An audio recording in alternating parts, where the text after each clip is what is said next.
I feel like more and more people are being tricked into doing things that they don't realize they're doing, like giving out their passwords. And if they don't have appropriate security and measurements in place, their business can just disappear overnight.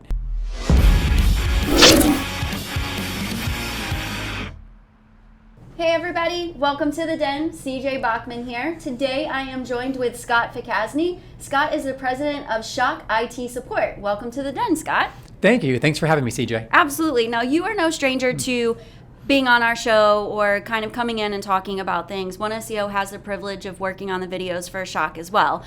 So I know you know the drill, but right now we're going to talk about something that's kind of hot and heavy out there, cybersecurity, specifically for small and medium-sized businesses. It's a hot topic right now, but especially with small businesses that are vulnerable.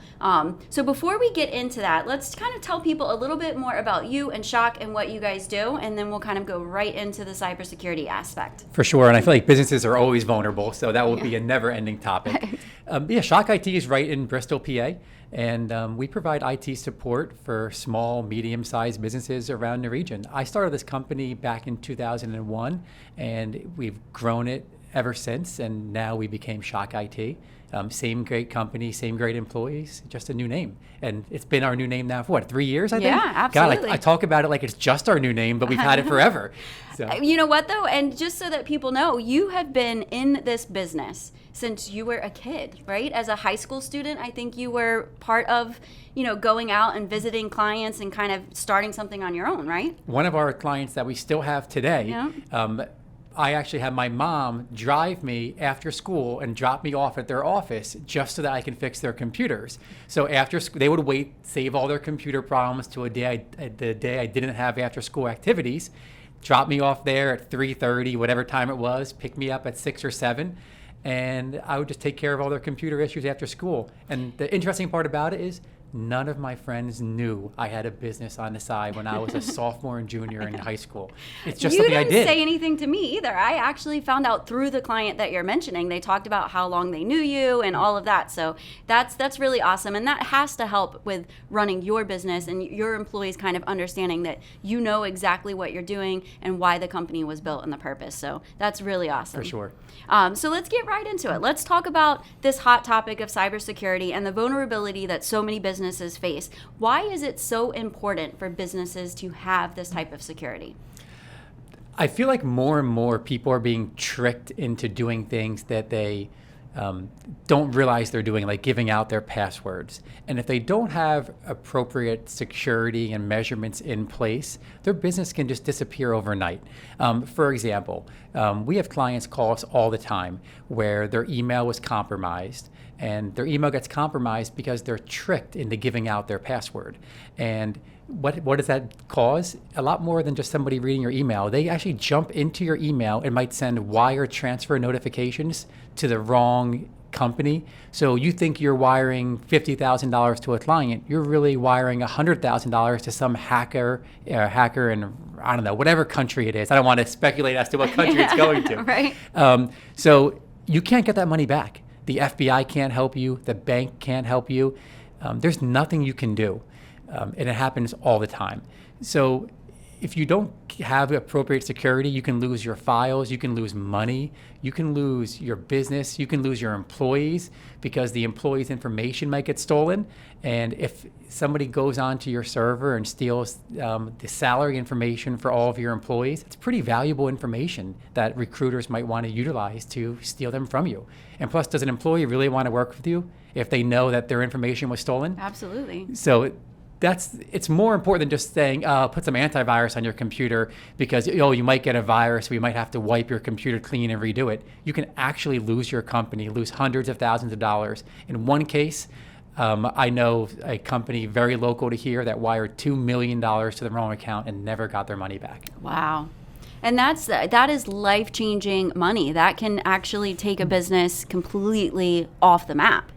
And then, everybody is used to kind of hearing about individuals getting their identities hacked. Like, we have someone in this building who found out that a motorcycle was bought in their name, and they had, no idea. And it takes so much time and effort and energy to kind of clean that up. So I think everybody from individuals to businesses, they know the damage that it can cause, but what are some of the warning signs that they need to look out for?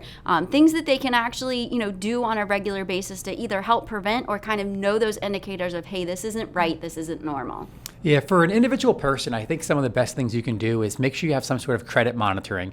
You mentioned about the motorcycle being purchased. That was just because somebody's social security number was on the internet. That person did nothing wrong. Yeah. Their social security number was just online, and a quick Google search away, you can see where they live. Now you have their home address, you have their mother's maiden name. You can look all that up online. But what can you do?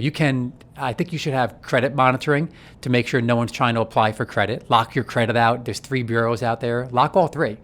I think you should have on all your personal email accounts, and especially your banking accounts, 2-factor authentication. I know it's a real pain in the butt to get that text message, look at your phone, or have the app generate that 6-digit number, but you have to now. If someone gains access to your email, they can then reset your bank passwords. Yep. So 2-factor authentication to log into everything. Then the last thing is awareness. Just know that every email, every prince from another country that makes it look like they're trying to do you a favor is not really doing you a favor. Right. Every link you go to click, don't just type your password in when they ask you to type in your password. Just know that there's people out there looking to take your money every chance they get. Yeah, and I think something too for individuals, and even inside a business, it's something that we've experienced too. Pay attention to who the email is coming from. If it's coming from someone within your domain, but it's an email address that doesn't match their original email, that's a red flag. Yep. If it's coming from you, if someone's saying that they have your information, pay close attention to it, because that's another red flag. It's easy for you and I to sit here and say, okay, we know that there are things out there to help and things that people can do to protect themselves. But there are insurance policies that are available. The measures that have to be put in place to actually really qualify are dependent on the type of business that you are. Mm-hmm. What kind of information can you share with people about the policies and things that they should be thinking about or putting into place to really help them should something come about? Yeah, we're very familiar with all the different insurance companies and what they require. Every company has something different. And what we found is that the most important thing is that when you go to apply for your business owner's insurance or your cyber insurance policy, make sure that you are extremely honest on the form. And I'll get into that in just a second as to why. But the insurance companies look for a few specific things in order to underwrite you. These things are going to be your easy solutions, which every business should have, such as antivirus that can't be disabled. Why is it important to have antivirus that can't be disabled? Because what's the first thing someone's going to do if they break into your computer? If you have antivirus, they're going to disable it. They're just going to right-click on it and disable it. If you can right-click and disable your antivirus, you don't have a good antivirus solution. That's one thing. They want to make sure you have a firewall. Firewalls, honestly, are only as good as the person that configured it. So I kind of disagree with that, but at the same time, I get it. You have to take baby steps in this industry to make sure people do what's necessary. They're also going to make sure that you have very granular permissions. If CJ has access to only these folders, then no one else should have access to CJ's folders unless you want them to have access to it. They want to make sure HR only has access to HR. Accounting only has access to accounting. And sometimes they even ask for proof of that. More so now, the insurance companies are also asking for something called managed detection and response. Or endpoint detection and response, MDR or EDR. They're essentially the same thing. Think of it as antivirus on steroids. It's going to monitor your network 24/7, 365, and if, God forbid, someone gets into your network and ransomware is spreading, it's going to detect it. It's going to shut down those bad people from doing bad things, or maybe shut down your employee who's doing something bad, like trying to steal all your company data, and it's going to call you. It doesn't matter if it's 2 a.m., 3 a.m., 4 a.m., they're going to call you. We're going to call you. We're going to make sure that your network is safe and back to where it needs to go before the bad things happen. Granted, having a good backup, you can get all that data back, but you're going to be down for 1, 2, 3, 4, 5 days, however long it takes to restore your backup if you don't have a good backup. And I promised I'd circle back on why it's important not to lie. I can tell you one thing about insurance companies: they don't like to pay. No insurance company wakes up in the morning and says, I want to just pay out as many claims as I can today.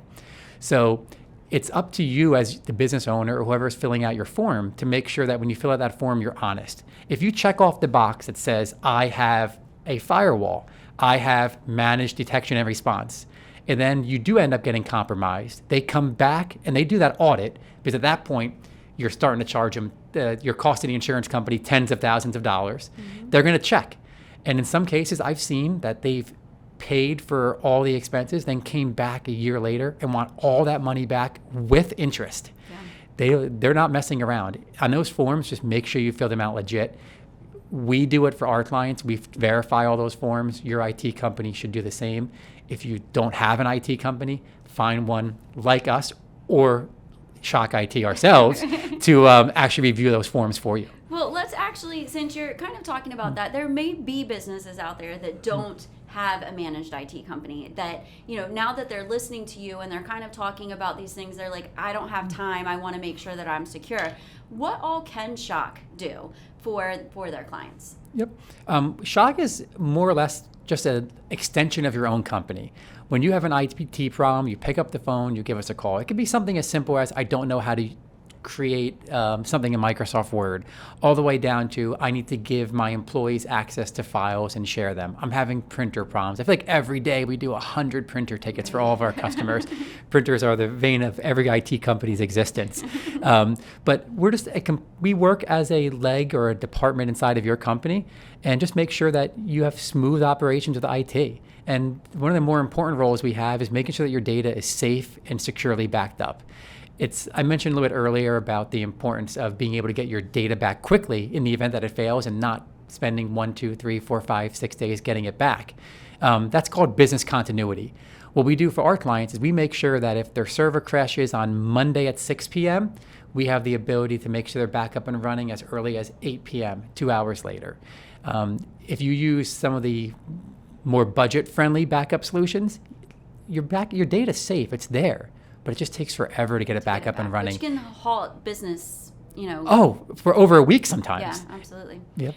So with you guys being a managed IT service, one thing that I know that your clients appreciate and that people need to think about as well is your ability to monitor the situation, right? And kind of know things are going to be potentially an issue before they are. So we're kind of talking about like maybe servers going down, things like that.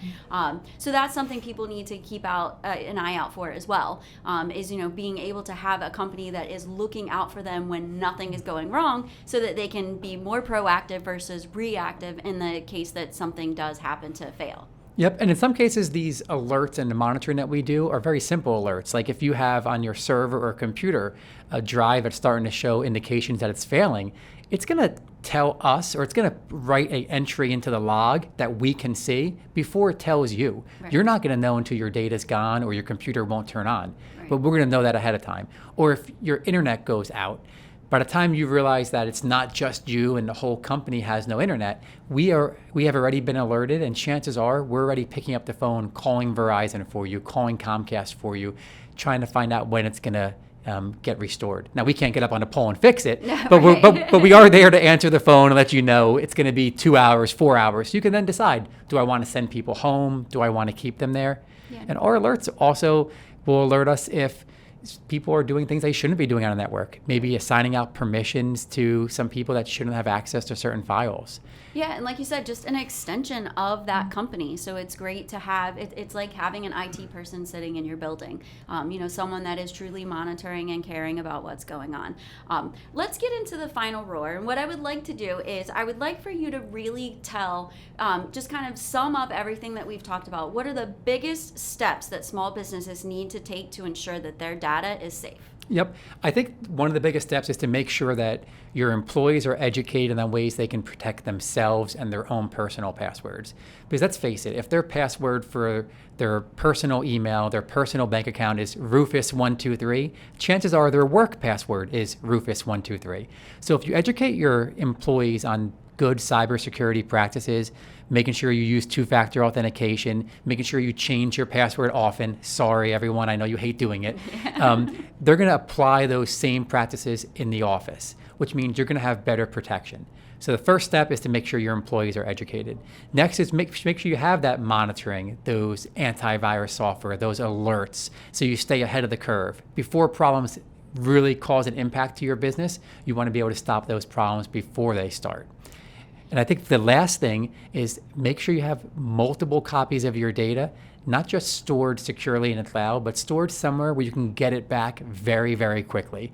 If you can only afford to be down for 2 hours, don't pay for a backup solution that takes you 8 hours or 24 hours to get that data back. If you can afford to be down for 2 hours only, then get a backup solution that can get you back up and running in 2 hours. Or ask your company how long it takes. Yeah, it's definitely one of those things that you get what you pay for. Like you said, your data could be there, it could be secure. It's just a matter of how quickly you can get it back to be able to get up and running. Yep. Now, something that you said before we sign off, I'm sorry, but I have to ask, how often do you see that it's just one employee not paying attention, opens up an email, clicks that link, puts in information that actually affects the whole company? It's always just one employee, and it's never the same employee. Right. Of course, they target the accounting department because you have access to the money, the finances, the bank accounts, but it's always it's most often one employee, so all the time we see it. They will throw a big spider web out and try to get anyone to respond to an email, but the people that do respond, they're going to follow you and follow you and follow you. And I mean, it's funny, CJ, I think you even mentioned that people, some of your employees are getting text messages pretending to be you. Yep, absolutely. So don't fall for those either. It happens all the time. Yeah. If you get a text message, say, hey, it's CJ, I lost my phone. Can you go to Rite Aid and buy me a gift card? It's not CJ. Right? Absolutely. So let me leave you guys with two big things that you should be walking away today from this episode. And one is that make sure that you have your data safe. Make sure that you have some sort of cybersecurity plan in place and that you're working with someone that you feel comfortable, understands your business, and is there to help you should anything go wrong. And the second thing is, and I think this is probably one of the most important pieces, is make sure that you are talking to your entire employee base about how to be safe when it comes to cybersecurity. Things that they need to look out for, types of emails that they shouldn't be clicking on. And worst case, do what we do, which is forward it over to someone like Scott and say, hey, is this legit or not? So there are things that you can do, very simple, very cost-effective ways to protect your company. But if you are not working with a strategic partner to help you with your cybersecurity, you are already setting yourself up for failure. So you heard it here. Scott, thank you so much for joining us. We really appreciate it. And we will see you all next time here in the Den. Thanks for having me.